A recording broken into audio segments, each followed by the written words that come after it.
During every year, there's times where I'll use a OnePlus device and think, why don't I just use this all the time? This is especially true with the OnePlus 10 Pro, but at the same time, it isn't perfect.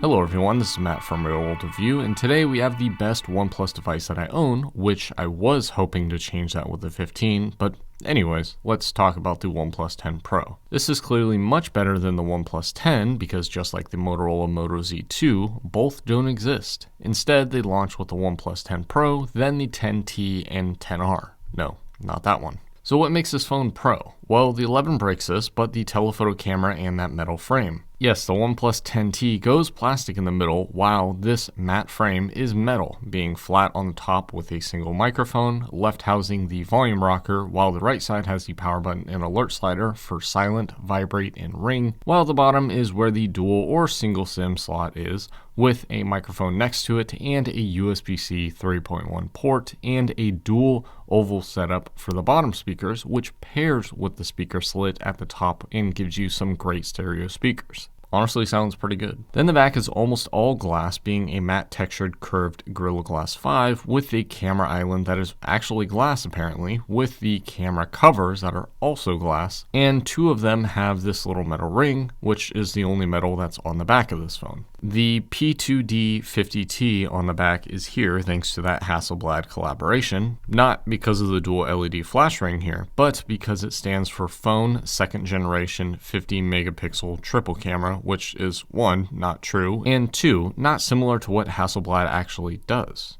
I would say it's more of P2D as in phone mount second generation with 48C as in 48 megapixel CMOS sensor, because the main is a 48 megapixel while the 50 megapixel is actually just the ultra wide camera. The front glass is Gorilla Glass Victus, but I still have the tempered glass on top to protect from scratches, but this is a curved 6.7 inch 1440p flexible OLED panel that runs at 120 Hz and peaks at about 800 to 1300 nits of brightness, but normally goes to 500 nits with auto brightness off. Like I said, there's a slit at the top for the earpiece loudspeaker, but there's also a hole punch for the front camera as well as a fingerprint scanner at the bottom that works pretty fine even with the screen protector. Similar to the OnePlus 9 Pro, the screen is a big highlight of the phone. This is a very high resolution display that shows some spectacular footage, whether we're talking about video or gaming. The phone is tall at 6.42 inches and reasonable in height at 201 grams. It is not IP68 dust and water resistant, but also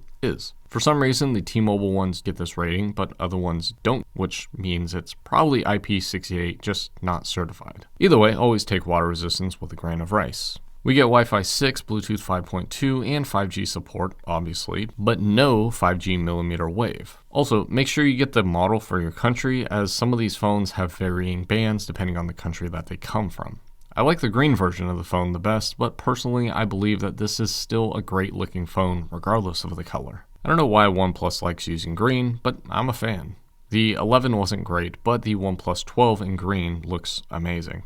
When we move into the phone, that's where the best parts are. We get the Snapdragon 8 Gen 1 that's paired with 8GB of RAM and 128GB of UFS 3.1 storage, and it goes up to 12GB of RAM and 512GB of storage, which personally I would look for the 256 if I were you. The OnePlus 9 Pro, coming with 12GB of RAM and 256GB of storage stock, was always a strange choice in my eyes, but to be honest, the RAM was never really an issue for me regardless of which phone I have. It seems 6GB of RAM on a good processor is good, but 8GB or more is definitely enough to run Android well, this one being Oxygen OS 15 or Android 15. This will eventually get Oxygen OS 16, but probably a day or two after I post this video.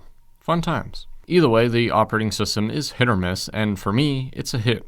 I can understand why some people might not like it, but it takes a bit to get used to if you're coming from something like a Samsung or a Pixel. Either way, performance is spectacular here. On paper, this isn't the fastest phone that I have, but I still believe this is a better experience over the Samsung S22 Ultra, which has the same processor and even more RAM. Sorry if you don't agree, but it just does, and at the end, it's kind of my opinion. When it comes to battery, it reminds me of the iPhone SE. It's not the best, but also not terrible. The OnePlus 9 Pro just drank the battery, like the iPhone SE 2020. The OnePlus 10 Pro definitely improves on it, but it still doesn't win any awards, like the iPhone SE 2022. It is LTPO2, but come on, does that really ever mean anything? The Zenfone 9 wasn't LTPO anything with a bigger processor, and the battery performance was noticeably better. This is a 5000 milliamp cell and can go to 80 watts of charging for non-US versions, but the T-Mobile one, like I have here, can only do 65 watts of wired charging peak and 50 watts wireless, which the latter is pretty crazy to me. You can share the battery too, something that is fine given the 65 watts of wired charging.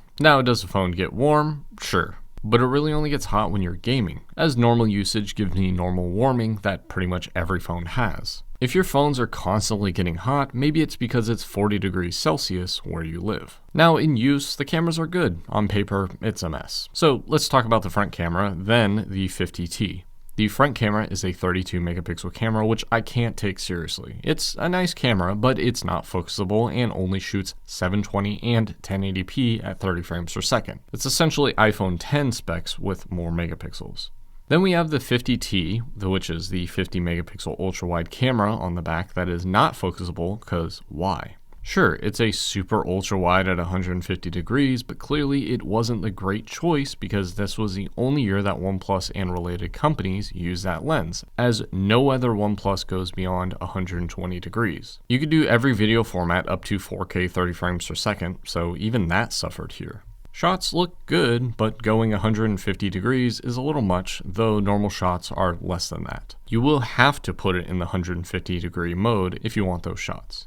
Then the main camera is a 48 megapixel focusable sensor and is optically stabilized. That gives some great shots and even better video, going up to 4K 120 frames per second and 8K 24 frames per second for video, but I stick with 4K 60. You can actually shoot log video at technically 4K, which is cool, but I didn't really bother. Same with the dual video mode that Apple never invented. Actually, I found this phone that had that as well, and I know the S4 had it, but yeah, it's nothing new. This is the main focus of the camera set, as the last camera is the 8 megapixel 3.3x telephoto sensor that's optically stabilized as well, but it's not meant to be much, seeing that video literally maxes out at 1080p 30 frames per second out of this camera. But as usual, I'll show you some shots, so enjoy.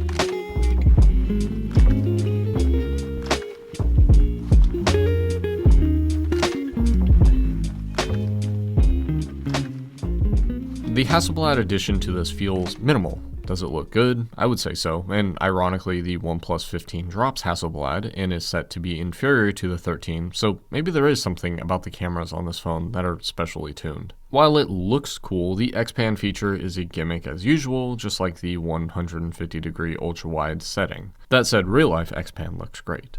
But overall, these are really trusted cameras that work well for what you want if you're trying to get the shot. Also, Hasselblad is a better camera than Leica. Sorry to say that. Throughout this review, I've said my piece, and saying that I like this phone feels redundant. Even with its shortcomings, this is a great all-around phone with more than serviceable cameras, a decent cooling system if you want to call it that, great performance extraction, and a great looking design. Similar to the S22 Ultra, and really any Ultra moving forward, this phone does feel boring at times, but in the sense that the phone isn't a struggle to use. I get my personal creature comforts like double tap to wake, auto enter after 4 digits for the password, double tap to sleep, and a well-made always on display. The alert slider is also unmatched and comes in at the perfect time. Can the camera and battery be better? Sure, but what else is the problem? And for the used pricing, it's not even close to being a bad phone. If you want to go cheaper, I guess you can get the 10T, which sounds similar, but the 10 Pro has a more premium design, which is subjective, but also, come on,